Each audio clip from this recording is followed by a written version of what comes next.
Buongiorno e ben ritrovati con una nuova edizione del TG Flash.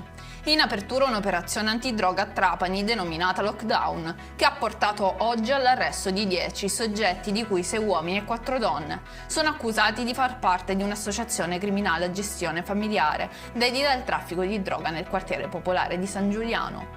Tragedia a Carlentini: un uomo parcheggia l'auto per scendere al bar, ma quando ritorna a bordo le fiamme lo travolgono. È morto così carbonizzato un pensionato che viveva nel centro storico della città.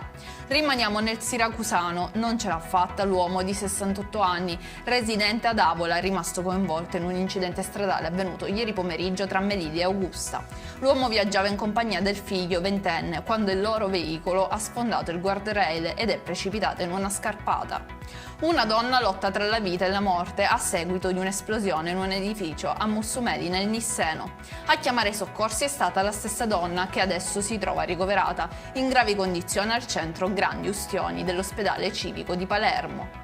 È in chiusura l'arresto a Catania di un marocchino di 24 anni, accusato di violenza sessuale ai danni di una 14enne. La ragazzina sarebbe stata ripetutamente palpeggiata dallo straniero all'interno di un noto locale di piazza Stesicoro. Per tutti gli approfondimenti di queste notizie potete consultare il nostro sito www.newsicilia.it e i nostri canali social. Arrivederci!